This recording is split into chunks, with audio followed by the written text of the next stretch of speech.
All right, hello, welcome to lesson 58. Just to say, if you are watching this on the video, you should first head over to the math song and video playlist and check out the videos I just put up there, because that's what everyone here has just watched.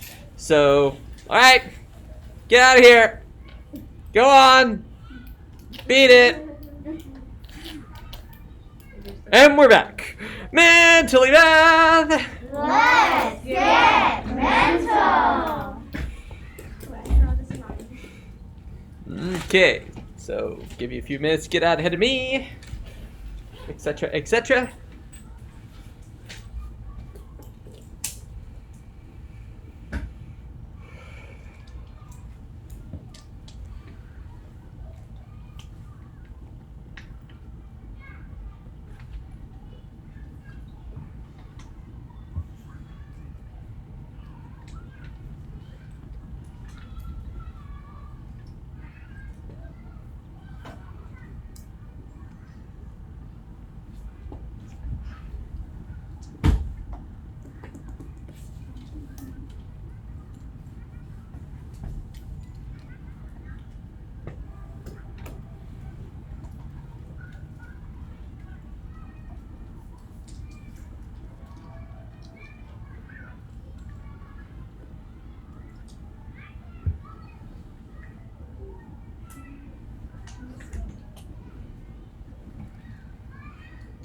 Okay, gonna give that in a minute.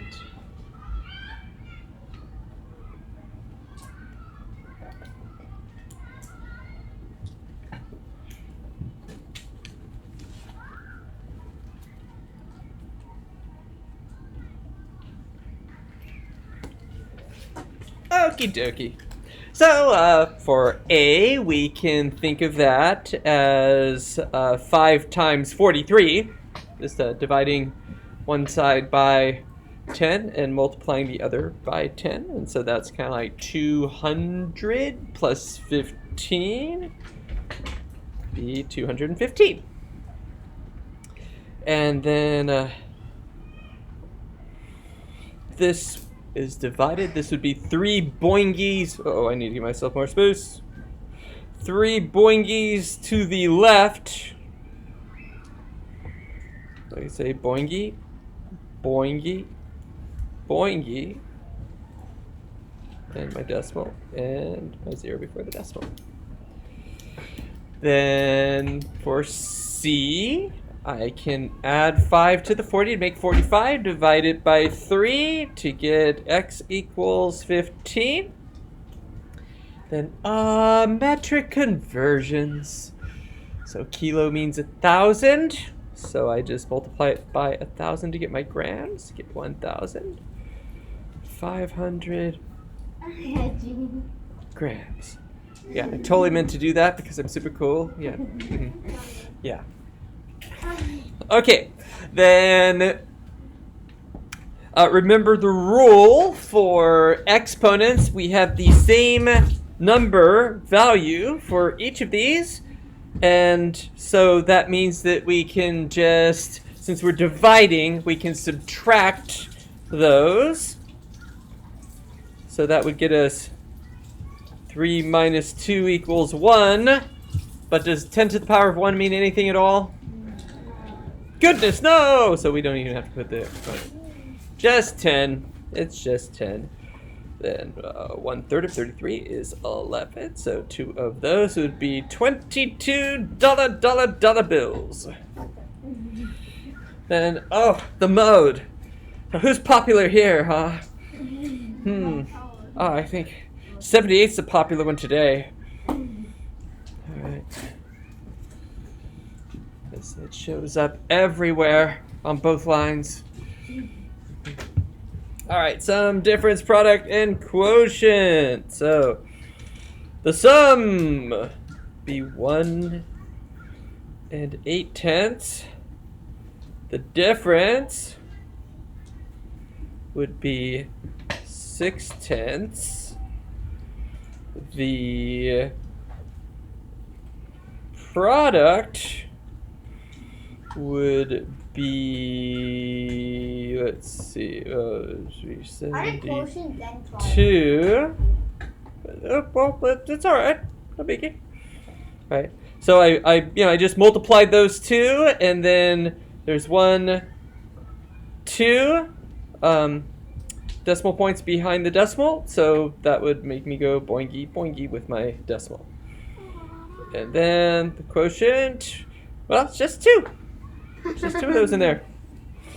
There are 2 6/10ths in 1 2/10. Alrighty. How many examples do we have today? Almost nothing. 2 really simple ones. Okay, guys, you get to do something now. Draw a regular. Okay, so though the one thing to keep in mind here is it does say a regular quadrilateral, and show all the lines of symmetry. So by regular quadrilateral, it means all the sides are the same length. So what kind of quadrilateral does that have to be? Square, square. It's gonna square, yeah. A square. This is gonna be so. Yeah, I'm gonna take 2 deep breaths, let you get out ahead of me. This is like very, very simple. Yeah. And I think it's a bit insulting. Are you insulted? Very insulting. I'm so sorry. It's not my fault. Are we first graders? I just teach it. We're first graders now. Alright, I can't skip the examples or they'll send me to math jail. This also has a 180-degree rotational symmetry. Alright, so there's my square. And so, Perfect. Yeah, you're not. oh, I know. I'm so talented. And then, If we did have So, library today, this would be the perfect lesson. yeah, well, but we had those videos to watch, which I think were valuable. Well, at least the last one in particular. Okay, so those are my lines of symmetry. Hope. First one was like the very least amount of cringy. Yeah, right on. Are Right we on. going to do all the problems today? We'll talk about that when we're done with this. I love when you like. We'll talk about them. Okay, so here we're talking about lines of symmetry. We're talking about reflectional symmetry, right? Like if you stuck a mirror along that line, would it make the shape look the same, kind of thing? Or think of in terms of if you folded it, would it, make a perfect triangle kind of thing, without anything sort of overlapping or ending up off of each other. But for the second example, we are talking about rotational symmetry. And so let's see, I'm probably going to need to grab this so I can rotate a little bit. So, well, for starters, we could just say, so rotational symmetry means that you can rotate it and end up with the same shape.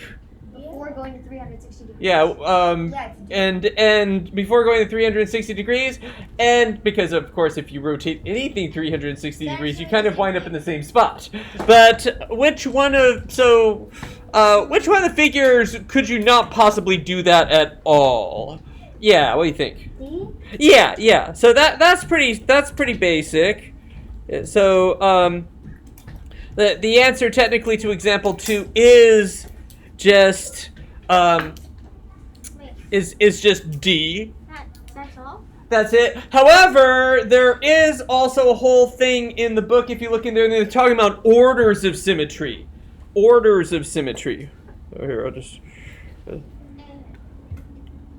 Orders. So what the order means is how many times can you get the same shape in a 360 degree turn? You do count the 360 degrees.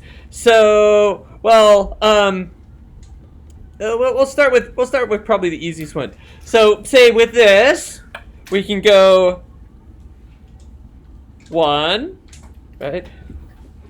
2, 3, 4. Ta-da! So in all of those, you can so that would be basically 4 orders of rotational symmetry. And coincidentally, with a three-sided figure, how many? And you do count the 360 degrees. So with the triangle, what do you think that's going to be?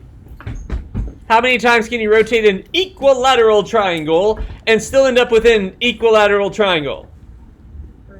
3. Okay, yeah. So order of 3.